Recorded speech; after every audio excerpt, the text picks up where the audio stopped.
Subscribe to our channel by clicking the subscribe button. Click the bell button and enjoy the latest uploads from our channel. Now students, see the question 19. Question is, an equilateral triangle is inscribed in the parabola y square is equal to 4x. एक equilateral triangle है जो inscribe किया गया है parabola y square is equal to 4x, where one vertex is at the vertex of the parabola, जिसमें से equilateral triangle की एक वर्टेक्स जो है लाई करती है वर्टेक्स ऑफ पैराबोला, यानी कि जो 0,0 होते हैं इस केस में. Now find the length of the side of the triangle. आपको ट्रायंगल की जो साइड है उसकी लेंथ बताना है.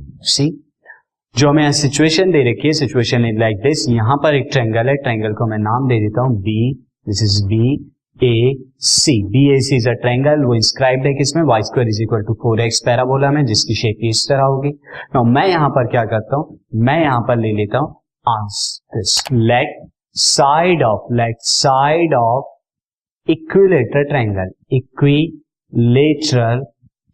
इक्विलेटरल ट्रायंगल यहाँ पर हम ले लेते हैं साइड को इज इक्वल टू x के इक्वल. तो ये वाला क्या हो जाएगा, यहाँ पर x ऑलरेडी यूज किया जा चुका है, तो मैं x की जगह यहाँ पर क्या ले लेता हूँ, यहाँ पर हम ले लेते हैं l के इक्वल. तो ये वाली साइड l हो जाएगी. Now this is also l. Now student, अब ये BC को अगर हम देखें, ये क्या है, m जो है मिड पॉइंट है क्योंकि ये परपेंडिकुलर है, तो m क्या होगा, यहाँ पे मिड पॉइंट होगा. अगर मैं m ले लूं, सो ये BM क्या हो जाएगा, BM will be l/2. Since AM क्या होगा, perpendicular on BM, therefore this implies that M is the midpoint. M क्या है, M is a midpoint of किसका, BC का. तो therefore यहां पर BM को हम क्या लिख सकते हैं, l/2 half. Also angle BAC की बात करें, BAC is equal to also angle BAC is equal to 60 degree. क्यों, angle of equilateral triangle. Similarly अब ये वाला एंगल क्या हो जाएगा, BAC की बात करें तो 30 डिग्री का हो जाएगा, क्योंकि हाफ होगा पूरा 60 का, ये कंप्लीट 60 है तो ऊपर वाला 30 होगा. So this implies that angle BAM हमारा क्या हो जाएगा, 30 डिग्री. नाउ अब आप इन ट्रायंगल BAM देखिए, इन ट्रायंगल BAM में अगर मैं cos 30 डिग्री निकालू, cos 30 डिग्री क्या होगा, BAM में student this BAM not BAB, this is BAM. तो BAM में अगर आप cos 30 डिग्री निकालें, this is the triangle BAM. मैं इसे जरा हाईलाइट कर देता हूं, this is the triangle BAM.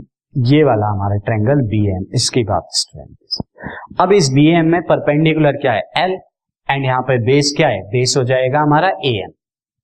तो यहां पर हम लिख सकते हैं हियर परपेंडिकुलर है L एंड बेस है BM. So BM upon L and cos 30 degree क्या होता है, √3/2. सो ये कितना हो जाएगा, √3/2 L is equal to BM. ये आपका BM आ गया. ऑल्सो स्टूडेंट, अब आपको यहां पर जो है L/2 तो गिवन है, तो B के कोऑर्डिनेट क्या होगा, B के कोऑर्डिनेट अगर हम देखें AM और BM है, ये वाली लेंथ कितनी आ गई है, ये वाली भी लेंथ आ गई है √3/2 L, और ये वाली लेंथ कितनी है, x एक्सिस के इसके L/2. तो यहां पे हम लिख सकते हैं this implies that coordinates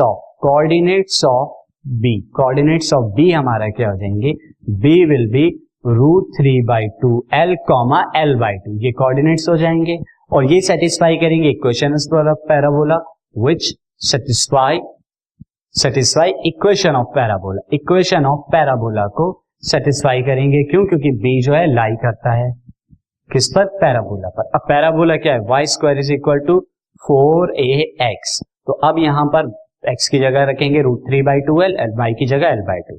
so L/2 का whole square is equal to 4a into x is √3/2 L.